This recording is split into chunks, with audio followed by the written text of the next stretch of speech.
तो बच्चों, आज मैं सुनाने जा रहा हूँ लाल रंग के तोते की कहानी। एक जंगल में एक लाल रंग का तोता रहता है। वो बैठा रहता है, सोचता ही रहता है कि मैं अगर हरे रंग का रहता तो मैं इस जंगल का राजा रहता। बारिश का मौसम था और जंगल में बहुत ही ज़्यादा अच्छी अच्छी घासें और हरियाली भरी हुई थी। और इस जंगल में रात का मौसम तो और भी अच्छा लगता था। बच्चों, अगले दिन जब सुबह हुई तो वह तोता चिड़िया के पास पहुंचता है और चिड़िया से कहता है कि जंगल के सभी पक्षी जानवर तो सही है, मैं हरा रंग का क्यों नहीं हूँ। तो फिर चिड़िया बोलती है, मैं नहीं बता सकती, इसके बारे में जंगल का राजा बता सकता है। तो बच्चों, वह तोता बहुत ही तेज़ी से उड़ता हुआ जाता रहता है। सफ़र बहुत ही ज़्यादा लंबा रहता है, जैसे कि तोता को पहुंचने में काफ़ी समय लगता है। उड़ते उड़ते तोता एक ऐसी जगह पहुंचता है कि वह जंगल में एक चुड़ैल रहती थी, बहुत ही खतरनाक भयानक चुड़ैल, जिससे कि सारा गांव डरा हुआ रहता था। गांव के पक्षी जानवर कोई बाहर नहीं निकलती थी।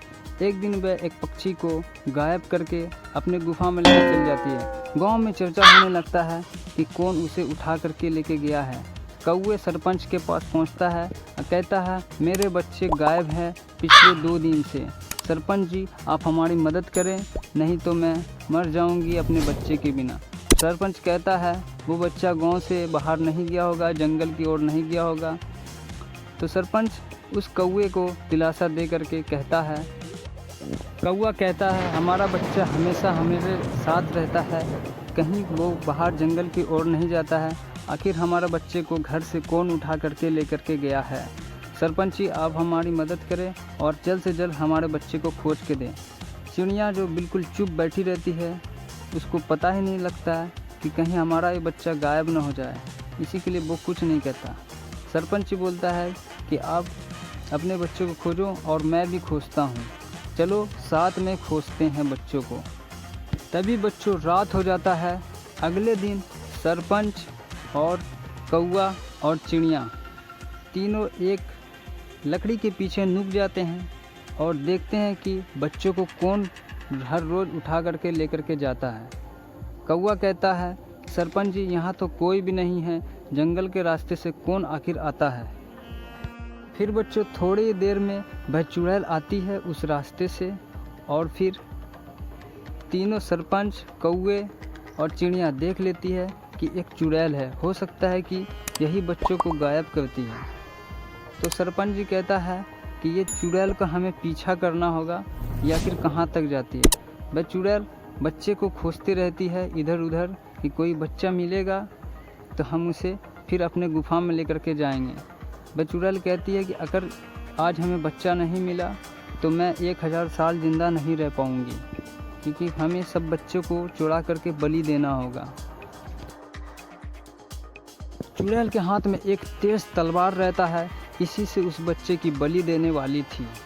तो वह बहुत ही ज़्यादा परेशान होती है चुड़ैल कि आखिर सारे जंगल के बच्चे, गांव के बच्चे सारे कहाँ चले गए। तो अगले दिन जब सुबह होती है तो फिर कौवे सरपंच से कहता है कि सरपंच जी, उस चुड़ैल को कैसे पकड़ा जाए, कोई आइडिया अब बताएं, नहीं तो हमारे सारे बच्चे और हम लोग को मार देगी वो चुड़ैल। उस चुड़ैल को कैसे मारा जाए। तो सरपंच कहता है कि पहले उसका गुफा पता करना होगा, वो आखिर रहती कहाँ है। कौवा बोलता है कि हाँ सरपंच जी, ये काम हम ही तीनों को करना पड़ेगा, बाकी और कोई नहीं कर पाएगा। कौवा बहुत ही ज़्यादा उदास हो जाता है क्योंकि उसके बच्चे मिल नहीं रहे थे। कौवा बोलता है कि कहीं वो मेरे बच्चे को मार न दे सरपंच जी, जल्द से जल्द उस चुड़ैल को मुझे पकड़ना होगा और उसका गुफा पता करना होगा, कहाँ पे रहती है, उसके गुफा में ही मेरा बच्चा होगा। सरपंच जी से इतना बात कहने के बाद कौवा वहाँ से चल जाता है। तभी बच्चों बहुत ही भयानक रात हो जाता है और यह रात चुड़ैलों के लिए होता है। इसी रात में चुड़ैल बाहर निकलती है घर से। रात का जो समय रहता है बच्चों, चुड़ैलों के लिए बहुत ही खास रहता है, क्योंकि रात के समय उसे एक अलग ही तरह का शक्ति मिलता है जो कि आकाश में उड़ने लगती है। तो बच्चों अगले दिन जब सुबह होता है तो चुड़ैल को पर्दाफाश करने के लिए वो तीनों पत्थर के पीछे छुप जाते हैं और चुड़ैल को तभी देख लेते हैं कि असली हथियार यही है, यही हमारे बच्चों को गैप करती है। तो पार्ट 2 में आपसे जल्द मिलेंगे इससे आगे की वीडियो लेकर के। Bye bye.